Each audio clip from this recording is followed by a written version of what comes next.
அதை கோரிக்கையாக வச்சு மாநில அரசை குறை சொல்லக்கூடிய கோரிக்கைகளாக தான் இங்கே நடந்துகிட்டு இருக்கே தவிர சென்சஸ் தேவை சார். சென்சஸ் வச்சு சார் சென்சஸை இல்லை ஒரு விஷயம். மக்கள் தொகை கணக்கெடுப்பை ஒன்றிய அரசுதான் எடுக்க வேண்டும் என கூறிய நடிகரும் முக்குளத்தோர் புலிப்படை தலைவருமான கருணாசுக்கு செய்தியாளர் பதிலடி கொடுத்திருப்பது செய்தியாளர் சந்திப்பில் பரபரப்பை ஏற்படுத்தியுள்ளது. இன்றைக்கு நீங்கள் ஜாதி ரீதியான கணக்கெடுப்பை ஒன்றிய அரசு ஏன் இதுவரை நடத்த மறுக்கிறது? அதற்குள்ள ஒரு மிகப்பெரிய அரசியல் இருக்கிறது. அதை விவாதம் செய்வதற்கு யாராக இருந்தாலும் நான் தயாராக இருக்கிறேன். உங்களில் நடத்தப்படும் என்னைக்கு நடத்தப்படும் காலக்கெடு சொல்லியிருக்காங்களா? இவ்வளவு நாளைக்கு நடத்தும்னு சொல்லியிருக்காங்களா? சென்சஸ் எடுக்க சொல்லியிருக்காங்களா?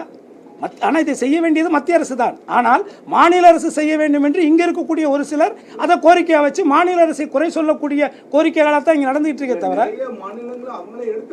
சென்சஸ் தேவை சார். சென்சஸ் வச்சு சார் சென்சஸை இல்லை ஒரு விஷயம். சென்சஸ் எடுக்க சொல்றீங்க மாநில ரீதியாக. இப்போ ஆல்ரெடி ஒரு சென்சஸ் இல்லாமலாம் இருக்காது. ஆனால் எப்படி அந்த மக்களுக்கான அந்த சலுகைகள் வந்து அந்த இடஒதுக்கீடு எப்படி போய் சேரும்? இந்தந்த சமூகத்தில் இந்தந்த மக்கள் இத்தனை தொகை பேர் இருக்கிறாங்கன்னு தெரிஞ்சாத்தானே. கல்வி ரீதியாக இன்னமும் கல்வி ரீதியாக பொருளாதார ரீதியாக அரசு வேலை வாய்ப்புகளில் இந்த சமூகம் பின்தங்கி தான் இருக்கு. அவர்கள் கல்வி ரீதியாக படிப்புலையும் அதே மாதிரி அரசு உத்தியோகங்களிலும் குறிப்பாக மாநில மத்திய ஒன்றிய அரசுடைய வேலை வாய்ப்புகளில் இந்த சமூகம் மற்ற சமூகங்களைப் போல் சமநிலைக்கு வர வேண்டுங்கிறதா எங்களுடைய நீண்ட கால கோரிக்கை. மாநிலங்களையும் வேணும், மத்தியத்திலே வேணும்.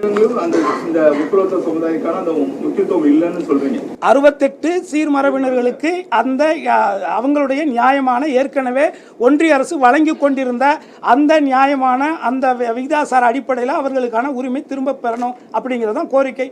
இதை மாநில அரசு கிட்ட நாங்கள் வந்து கோரிக்கையாக வைக்கிறோம். செய்திகளை உள்ளது உள்ளபடி தெரிந்து கொள்ள ரெஃப்ளெக்ட் நியூஸை சப்ஸ்கிரைப் பண்ணுங்க.